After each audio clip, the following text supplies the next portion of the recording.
Hello and welcome to the Coaching Confidence podcast. My name's Birtwistle. Thank you so much for joining me today.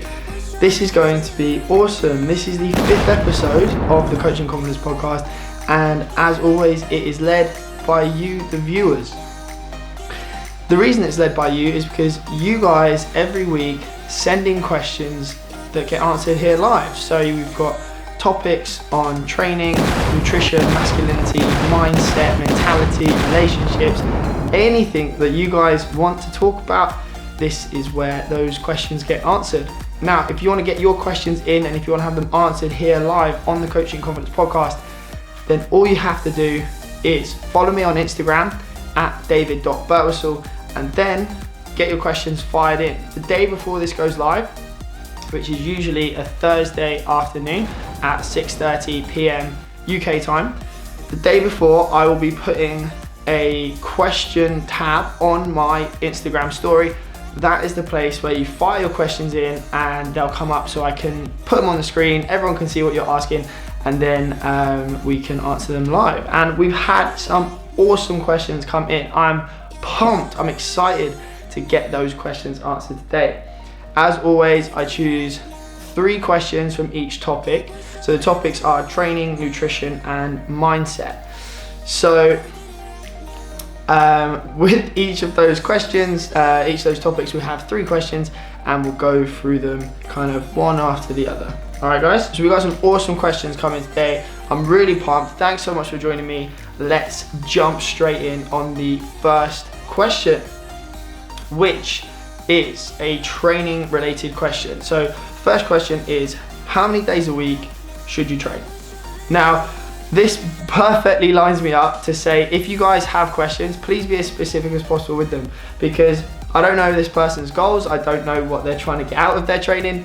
I don't know what they've done in the past, and I don't know what they're going to be doing in the future. So if you are going to get a question in, please be as specific as possible, then I can answer it as specifically as possible as well. What I'm going to say is that you should train as much as you need to achieve the goal that you've set out. So if you're relatively new to training, then probably only a couple times a week is going to be necessary at the start. Effectively, with training, we want to be focusing on systematic kind of progressive overload. And what I mean by that is you want to start off with the lowest possible stimulus to get the result you're looking for, and then build on that week on week or month on month, etc. So starting off with, if you're brand new to training, literally 2 sessions a week, relatively low intensity, is going to start to get you some physiological changes. After a while, that's not going to be enough. So you're going to have to add on to that maybe 3 sessions, then on to that in the future, be 4 sessions. You're basically going to steadily overload your body to get stronger and fitter and faster and all of the elements of training that you're looking to try and achieve. So how many days a week should you train? Really depends on your goal. If you're brand new, it shouldn't be very many. If you're someone like me, I've got over 10 years experience.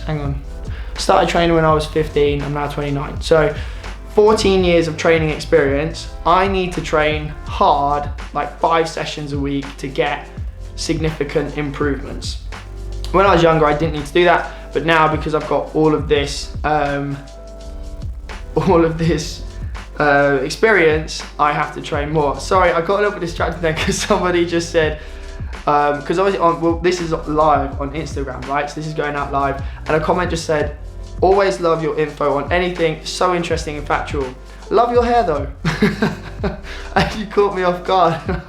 I read the comment as I was answering it and you made me laugh. So thanks for that one, I appreciate it. So yeah, that is the first question.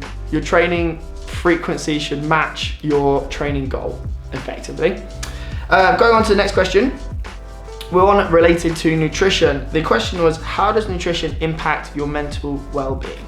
Now, this is a really interesting topic because I recently did the 10,000 calorie challenge, and that was such an eye-opener for me. So the 10,000 calorie challenge is basically where in one day you have to eat 10,000 calories worth of food.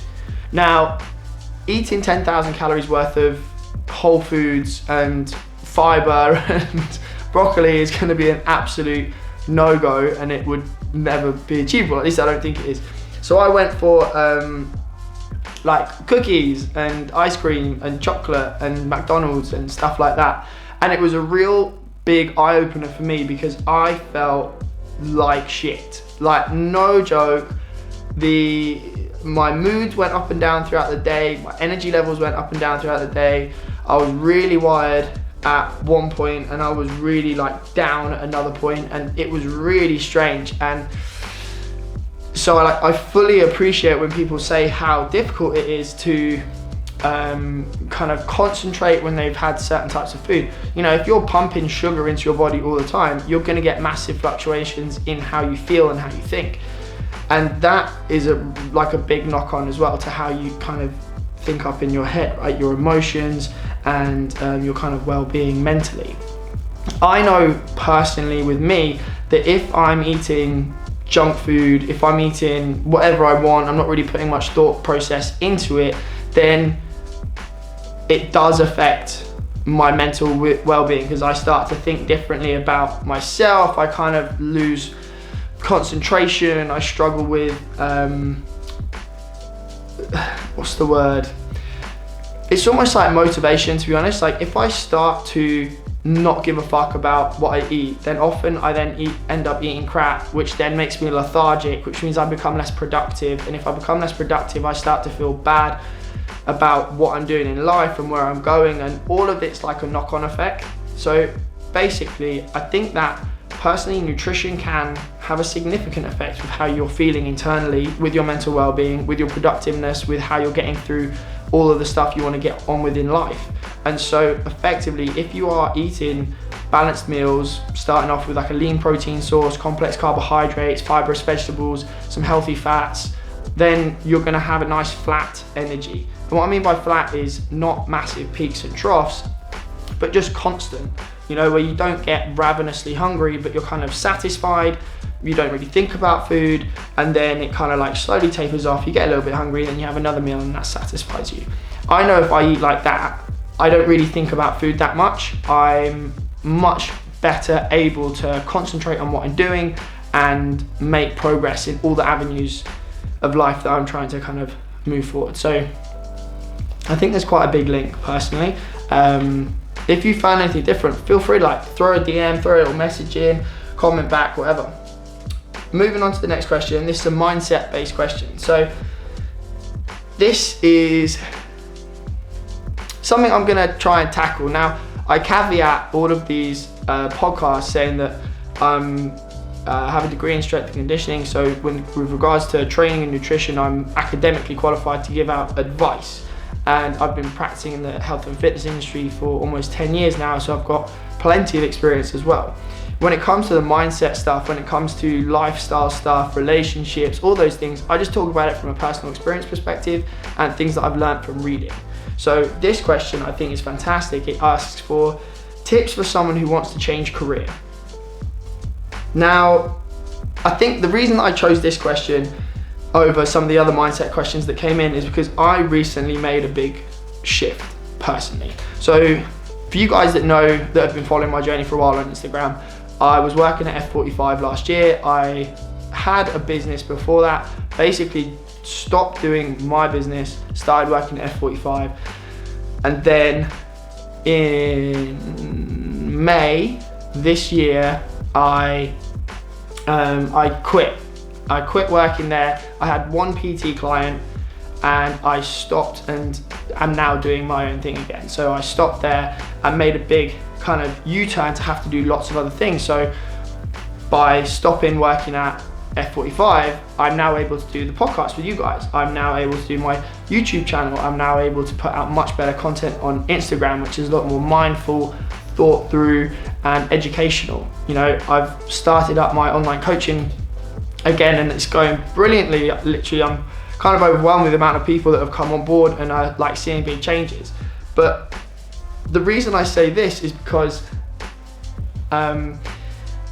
it can be really daunting to make a career change. Any change in life is really intimidating, it's really daunting. Any change at all. And so like when I work with people as online clients and they're looking to change their nutrition, often if I go, right, this is the diet that you need to get in great shape, people will be like, oh my God, they'll be really taken back. They'll be overwhelmed with all of the things to do in order to make the change. It's like any change can be overwhelming. And so something that has such impact on your life, like changing your career, because it's the thing that gives you money, and money allows you freedom, and it allows you opportunity, and it allows you adventure and fun, it can be super scary.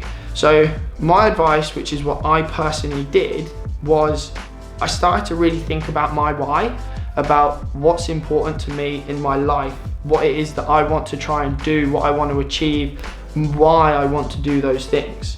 So I questioned all of this when I was working at Ep.5. I questioned it in minute detail. I've done it twice in my life. Once when I decided to go back to university and study petroleum engineering, I sat down and made a big list of all the things I wanted to do and ended up going and studying that. Then midway through studying that degree, I then processed it again and realized I did want to stay in the fitness industry because that's what I love. And then with Ep.5, I questioned everything again, and now we're here. You know, change can be scary, but you've got to really kind of stay true to yourself. You've got to ask yourself, what is it that makes you happy? What is it that's going to make you feel fulfilled? And if you ask yourself those questions and you know the why and you know the reason that you want to do this thing, then change isn't quite as scary. Like, it is always a little bit because you're jumping into the unknown and you're taking a risk, but you know, without risk, you don't have a reward. If there's no risk, you can't be courageous. You know, there's no courageous act where there was no risk involved. I know that I read that. Who was it? Brene Brown. She said that, and I was like, oh my God, that is so true. You can't be courageous if there's no risk, because if there's no risk, it's easy. And so you have to have risk to be courageous, and therefore having risk is a good thing. It gives you a big opportunity to grow and change and become happier. So the advice I would give someone if they are looking to change career is understand why you want to change career, what it is you really want to do, what satisfies you deep in your kind of your heart and your core values, and like be really critical of yourself as to what it really is that you're trying to get out of life. The thing I wanted when I was 20 is different to the thing I wanted when I was 25, is different to the thing I want now I'm 29, and I'm pretty fucking certain that in 5 years time there's probably going to be something else that I work towards, and that's absolutely fine. I'll be honest, when I was younger, I thought that when I was at school I had to choose a career, and that was the career that I was going to have for my life. I felt like I had to get good grades, and then I was going to go to university, and then I was going to choose a job, and that job was the job I was going to have forever. But now I realize that actually we are very fortunate in that we live in a time where like things change all the time. We have the internet, we have access to information, we have access to other people, and we can do something for 5 years and we can make it awesome, and then we can do something else for 5 years and we can make it awesome. And we have the opportunity to do that, and I feel really privileged that I live in this time where we can do this. But we should just give things a go. Do you know what I mean? Like, as long as you commit fully to something, then you're going to make it the best you can make it, and that is what I think is awesome. So yeah, that would be my tip for someone. Pretty long-winded answer. Sorry if you guys got a little bit bored during my monologue of my life. But I always try and keep this as relevant, you know, give you guys a little bit more information into me and why I'm doing this, and hopefully that becomes more relevant to you guys. Now, moving on to a question, a training related question. The question is, how can you increase grip strength? How can you make yourself stronger in your forearms? Because I know that if you're lifting heavy, then it can be your forearms that are a limiting factor. Now, this question actually came in from a female, and I think that that's really important to note, because your ability to hold on to something is directly related to the thickness of the thing that you are trying to hold on to. And in the gym, dumbbells, for example, they have the bit in the middle that you hold on to that you grab. Now, as a dude, I've got hands that are relatively big. Like, they're not massive, they're not tiny, but they're relatively big, right? Now, with hands my size, I can grip hold of those dumbbells really easily, and my forearms, the strength of my forearm isn't the limiting factor in that element. However, if you are a 5'2" female, your hand is going to be significantly smaller than mine, and therefore gripping hold of that weight is going to be much harder. That's why they invented these attachments called fat grips, I think they're called, and it just makes the thing thicker, and so it's much harder to hold on to. So if you're looking to increase your grip strength, the first thing that you can do is literally just hold stuff that's heavy. I know that sounds like really basic advice, but when it comes to training, it actually doesn't need to be that complicated. So if you want to get stronger forearms, you don't necessarily need to do that gripper thing. What were they called? They were like metal with foam around the handle, and you'd like grab them and squeeze multiple times. You see how many times you can do it before your forearms start burning. I don't know what they're called, but they're not actually massively important for getting grip strength because that's grip endurance. But holding stuff that's heavy, so doing deadlifts, doing RDLs, doing trap bar deadlifts, anything where you're lifting a heavy weight, that's gonna make your forearms stronger. You don't really need to do specific grip strength training for the vast majority of people. Unless you're a rock climber, you're planning on doing like Ninja Warrior or something like that, then you don't actually need to do specific grip strength training. If you're trying to go heavy on a deadlift and you are failing and it's your grip that's failing, then instead of just going conventional grip where your both hands are kind of over the bar, you can alternate one hand under, one hand over, or you can use wrist straps just to get that extra kind of additional help. But generally, you shouldn't need to improve your grip strength. You should just be able to do it by training and lifting heavy weights, basically. And if you do want to do anything, then using fat grips will help a lot. Next question coming in, a nutrition related question. This one is, how important is tracking to achieving your goals? I personally feel like when we go to the gym, if you want to get stronger and you want to get bigger, you'll track your weights. You'll track your reps, your sets, your rest period, you'll track the exercise that you did and the weight that you used, all of this information. Sorry. I just burped a little bit then. I'm sorry. I've been drinking Nocco and it's all fizzy and it burped. Sorry about that, team. So when you go to the gym, you track all of these things, right? So you know what it is that you need to change to get better, to get stronger, to get fitter, to get bigger, whatever it is that you're trying to achieve. If you're trying to lose weight, why wouldn't you know as much as you can about the food that you're eating? In my head, it's obviously not an essential, because as long as you're in a calorie deficit, as long as your body is consuming more energy per day than you're giving it, you will lose fat. But if you've been doing that just by, say, eating clean, let's say, you know, because that's a common thing people do, is they go, I'm just gonna eat clean, I'm gonna cut out sugar. Awesome. Cut out sugar, you get a result, and then after a period of time, that result will stop and it will plateau. And then when that happens, the question is, what do you change? If you continue to think, okay, well, I've cut out sugar, what's the next thing I can cut out? Most people will say, oh, I'll cut out carbs. And that's a common thing to do, but then you're missing out on so many foods, so many opportunities for flexible eating, so many meals out, all that kind of stuff gets really complicated as soon as you start cutting out major food groups.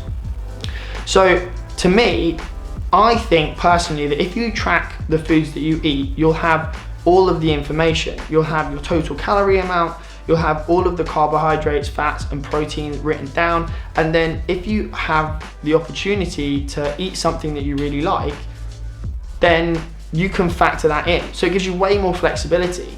And then if you ever get to a plateau, if you're ever stuck and you're like, oh God, I don't know what to eat, like I've been losing weight, but now it's stopped, like what do I change?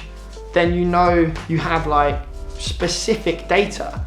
You could say like, right, I've been losing weight on this many calories at this rate, and so I can figure out roughly what my calorie deficit was from that point. You know, then you can go, okay, well, if I need to continue this, I need to roughly burn this much extra energy, and I need to eat this few amount of energy.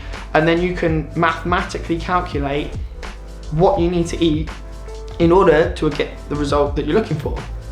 So personally, for me, information and data, they make everything so much easier, because you literally have black and white. You know, if someone comes to me and they say, David, I want to lose weight, I go, okay, what do you eat? And they go, well, I try and eat clean, and like for breakfast, maybe I'll have like some muesli and some yogurt, and then maybe I'll have like a sandwich for lunch.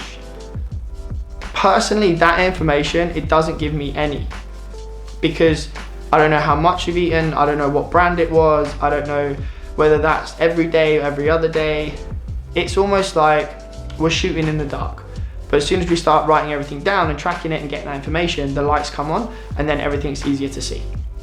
So although you can lose weight without tracking, I personally feel like it makes it a lot easier to get the result that you're looking for if you do. But question, this one I think is on Instagram, so let's see if I can find it. Boom, yeah we do. Here you go, Maxime. So the question came in, and Maxime, who's always got the best comments in my posts, she makes me laugh, this girl. She asked, what are some of my mindfulness practices aside from just be positive kind of stuff? So I have 3 things, and I actually jotted them down on this piece of paper, so I made sure I remembered the specifics of them. So the first thing that I personally do is I limit the types of social media accounts that I follow.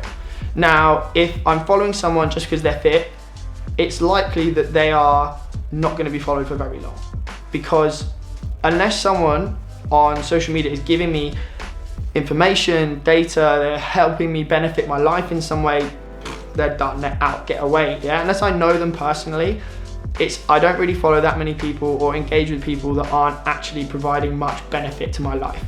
And whether that's selfish or not, I don't know, but if someone's putting up a picture of themselves or their arse and it's just a fucking smiley face in the caption, I'm like, get out of it, stop being so egotistical, like that stuff, just, I can't be dealing with it.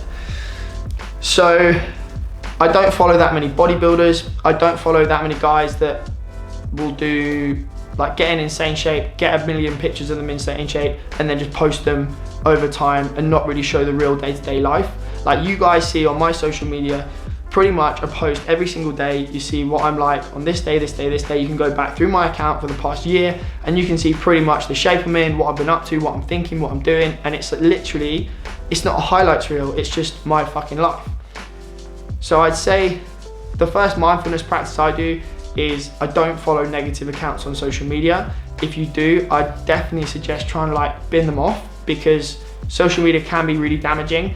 It's something that can get you anxiety. I know if I engage with social media too much, I personally get anxiety because I see other people that are absolutely killing it, or they're getting loads more followers, or they're making loads more money, or they're getting opportunities that I don't get. And that makes me think like, what am I not doing to make that happen? And I stop focusing on me and I start focusing on factors that I can't control. So I choose not to engage with certain people, and I choose to limit the amount of time I spend on social media. The other things that I do is if I've got a problem, if I've got something that's affecting me in my life, in work, in relationships, in anything, I talk. I talk to my friends, I talk to my family, I engage and I try to shine light on those problems, because it's often the problems that we have that we keep to ourselves that become bigger and bigger and bigger, and they cause us more problems. So if I try not to let stuff eat me up inside by sharing it. You know, they say like a problem shared is a problem half. That is so true. If you have an issue, talk to someone about it. That's literally what I do. If I have an issue inside, I'll talk to my sister, or I'll talk to my friends, or anyone that's like close to me, and I'll share the ins and outs of it, and that will help me get over that thing. It might even be that just by talking and them giving me no advice, I solve my own problem. Or it might be that they give me something that I'm like, yes, thank you, I didn't think of it like that, that helps me so much. But more often than not, what happens is I'll tell them something they'll suggest something back to me, and then I'll take action on that. And that's the key thing, is taking action on whatever it is that you're doing. If you don't take action often, things kind of snowball. If you let them eat you up inside, if you don't talk about them, that's what it is. So that would be my second mindfulness practice. And then the last one, which is something I've personally had to work on quite a lot, is letting things go. When I was younger, I wouldn't let things go. It's one of the problems that I had with my ex-girlfriend. I found it really difficult to let things go and kind of move on from things, and they'd build up. So now I work really hard on letting that go. If I can't change something, if I can't affect it, if it's out of my control, then I try and just let it go. Out of the fucking window, out of my mind, I don't care, it's done. Obviously there's certain things which affect you more than others, and sometimes letting it go is harder than it sounds and harder than you'd want it to be.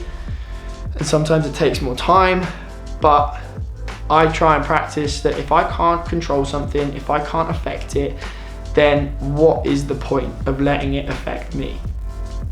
And that makes it all a lot easier. So they would be my top three mindfulness practices.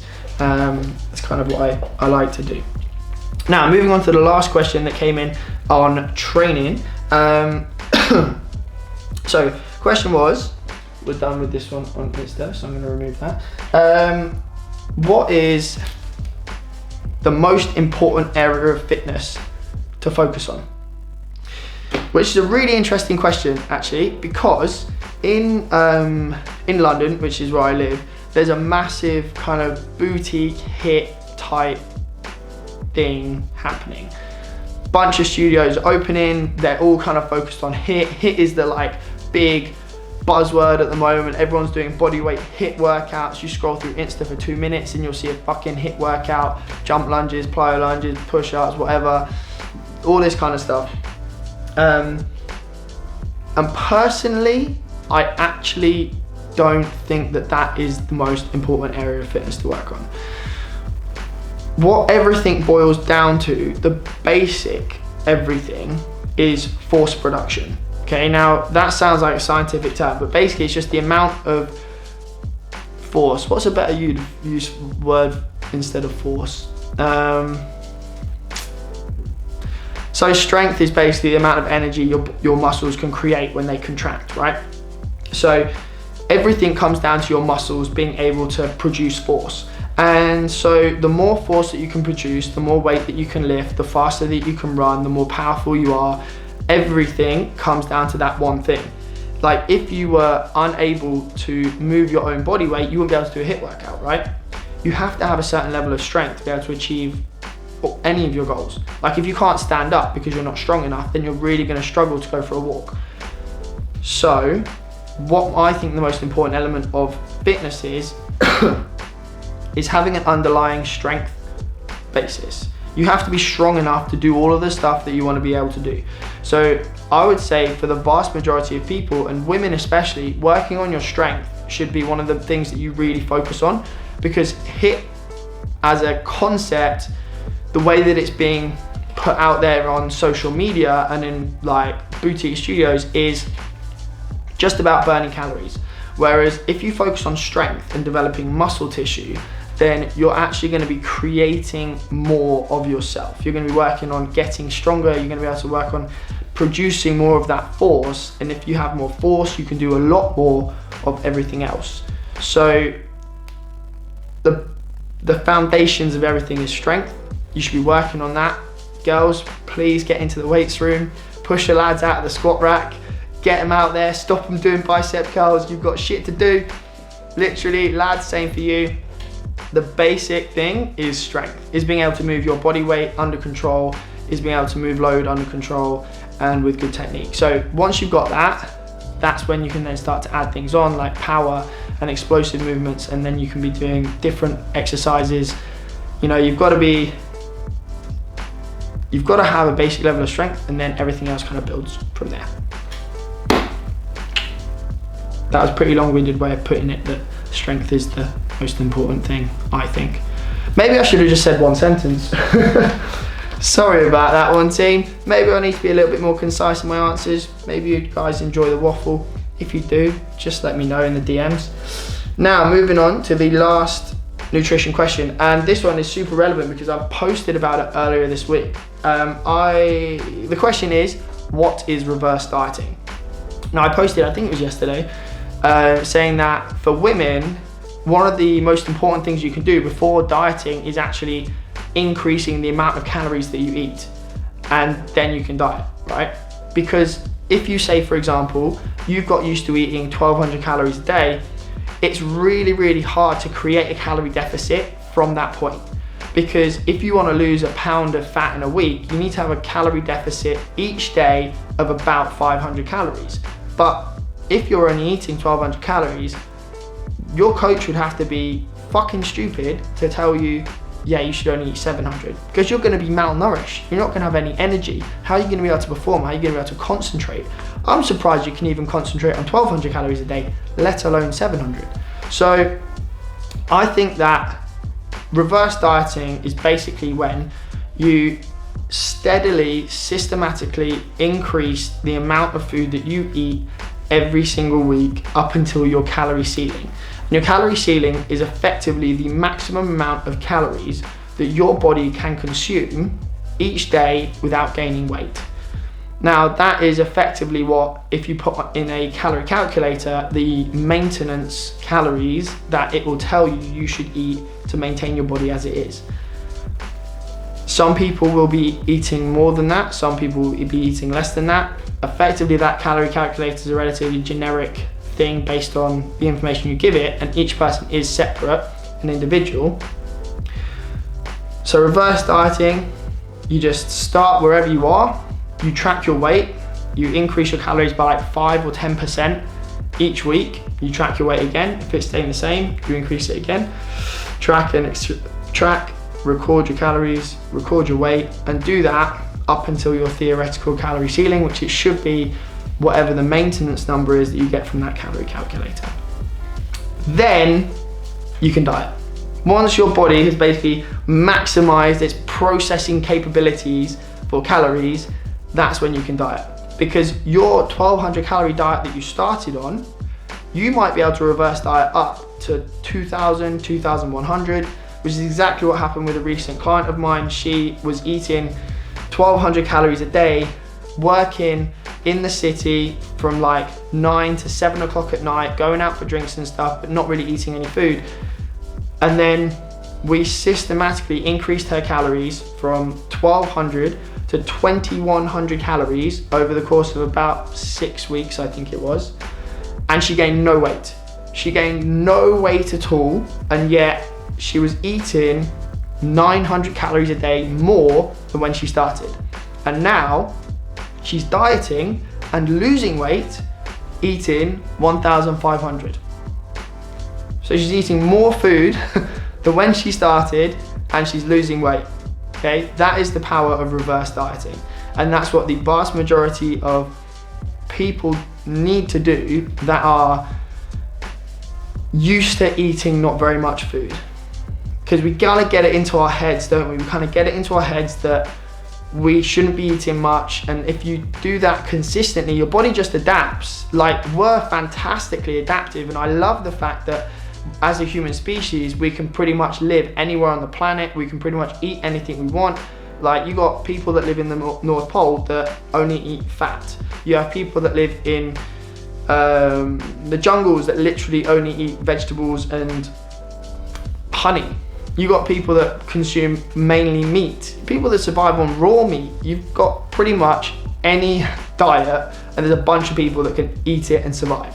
We're amazingly adaptive, and we'll survive on very little food because our body will down-regulate its thermogenesis to be able to sustain itself on a small amount of food. So yeah, reverse dieting is basically increasing it so that your body burns more food, which is quite cool. Oh, a note on that is that as we are all individuals, the rate at which you can increase your calorie consumption will vary, which is why I always say that you want to track your weight, track your waist circumference, track your body fat percentage if you can. Get as much data about yourself as you can as you're doing it, so you know if what you're doing is making a change to your body composition or if it's maintaining. You know, you want to be spot on. The more data you have, the better, the easier it's going to be for you to do everything when it comes to training and nutrition. Right, that brings us on quite nicely to the last question for today's Coaching Confidence podcast. It's been an awesome one. You guys have been killing it with these questions. I love it. You remember, if you ever want your questions answered, all you have to do is follow me on Instagram at david.birtwistle and then slide into the DMs the day before this goes live. This is usually live on a Thursday at 6:30 p.m. UK time, and answer the question on my story, okay? So the last question we have here is, how do you separate emotion from the goal? Now this is from a female. She's basically thinking, like, okay, if the goal is to lose X amount of weight and the emotion is, I want to look better in this pair of shorts, I want to feel sexier, how do you separate those two?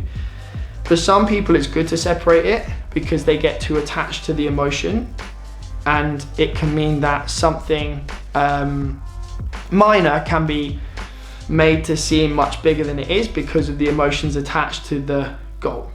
But for others, actually separating it's really, really a beneficial thing to do. Personally, I usually recommend trying to separate it because unfortunately we've kind of attached emotions to certain things. If your weight goes up by 200 grams, a lot of girls unfortunately will get upset because their weight's gone up. If you know the waist circumference hasn't gone down, again, they'll be really upset because, you know, if it goes up, you're like, oh my God, I'm getting fat, and then it just like snowballs from there. There's this kind of chain reaction of weight's gone up, I feel fat, I feel gross, I don't look attractive, guy's not gonna find me attractive, or girl's not gonna find me attractive, and then like it all snowballs. The more information that you have, the more educated that you are on the process and understanding how your body changes and why your weight might go up or why it might stay the same or whatever, then the easier it is to kind of rationalize that in your head. Now, for me, when I ask someone what their weight is, and each week we find out, okay, what's your weight this week? I will be honest that I don't care what the number is. And what I mean by that is, I don't care if your starting weight is 82 kilos or 65 or 103. The numbers are irrelevant to a point. All they are is a starting point. It's effectively just a dot on a chart. That's it. There's no actual anything else that's relevant to it. It's just a starting point. All we want to see is how the things that we choose to do affect us. Because everything when it comes to training and nutrition is just cause and effect. So say your starting weight is 70 kilos and we choose to do a moderate calorie deficit of, let's say, 20%. And then next week your weight is 71 kilos. Now, a lot of people would be like, what is going on? I started at 70, I'm now at 71. We tried to do this isn't going right. Like, I've tried dieting, it doesn't work for me. I'm like destined to always be overweight. Like, I'm never gonna get the result that I want.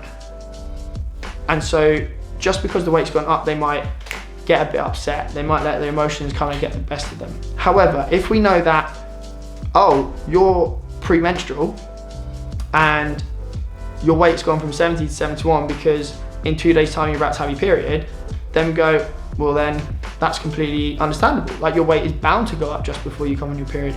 Your body is fully, not inflamed, but you're retaining water and you've got all these fluids which are gonna be coming out over the next few days, as descriptive as that is. But like, when you start to understand things, it makes sense. So 70 could go to 71, we stay doing the same thing. The next week you're down at 69.5. Perfect.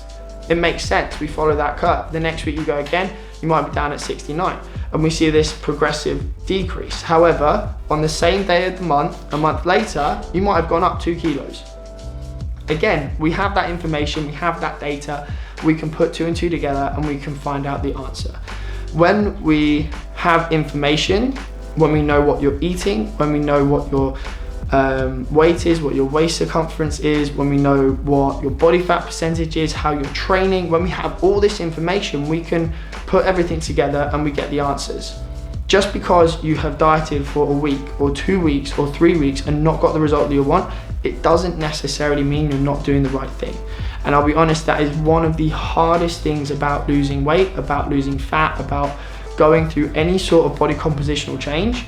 The hardest thing is that it takes time. It takes practice, it takes focus, it takes commitment.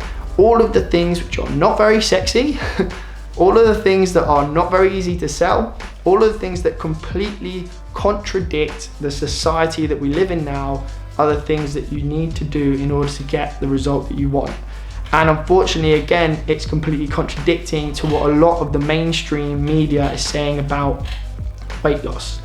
You know, you see things popularized that are like 6 weeks, get in great shape, this celebrity did this diet and got this result in this amount of time, and and you guys get bombarded with wrong information.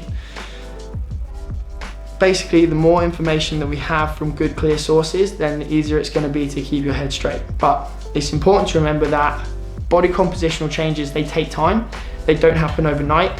But if you have the right information, if you have all of the data, then you can do it and it will be consistent. It's just that you need to know what it is you're looking for. So personally, I would say the smart thing is to separate emotion from the goal generally. Although it can be good to know what your why is. And what I mean by that is if you start to want to lose weight, it's important to know why you want to lose weight, why you want to lose fat, why you want to change your body shape, why do you want to get bigger, why do you want to get smaller, why do you want to get faster, what is your motivation, what's your intrinsic internal motivation, not, oh, I just want to lose weight. Because if you say that, someone comes to me and they go, David, I just want to lose weight, and I go, oh, why do you want to do that? They go, oh, I just feel like I should. That's no motivation. That person is not going to do very well because they don't actually care. They don't actually have a real reason. But if someone comes to me and they go, oh, David, I want to lose some weight. And I go, okay, cool, why? And they go, well, I just want to feel better in my clothes. I go, okay, why do you want to feel better in your clothes? And they go, well, because I don't like how they're now quite tight and they used to be looser. And I go, okay, and why does that bug you? And they go, oh, well, I broke up with my boyfriend and now I've been eating quite a lot and I feel like I've not got much control and I'm feeling a little bit lost and I want to regain that control. Boom, that is your why. It's not the initial I want to lose weight because I want to feel better. It is I want to gain control of my life. I want to take action. I want to be the person that makes the decisions. I want to achieve something. I want to be better. I want to be stronger. I want to be fitter. All of these things, those are the why. So that's what I would say is like quite an important thing to have as well. So, ladies and gentlemen, that kind of wraps us up here on the Coaching Confidence podcast. As always, if you do want to get your questions in, remember to follow me on Instagram at david.birtwistle. You can get your questions in the day before the podcast starts. On a Wednesday is when the questions will come in. We're recording on a Thursday generally, although sometimes that changes due to my schedule. It will be on my Instagram. Ladies and gentlemen, thank you so much. Questions have been amazing. I love it. You guys have been so interactive. I just want to say a big thank you. And if anyone that's listening to this is struggling with your training and nutrition and you want to get any help and advice, then please hit me up. There's some spots available in my online coaching program at the moment, completely bespoke. All the stuff that we've been talking about today comes up all the time and stuff I can definitely help you with. So you can check that out. Links on my bio on Instagram and check out the website www.david-birtwistle.com. Ladies and gents, you've been legends. Have an amazing evening. Ciao.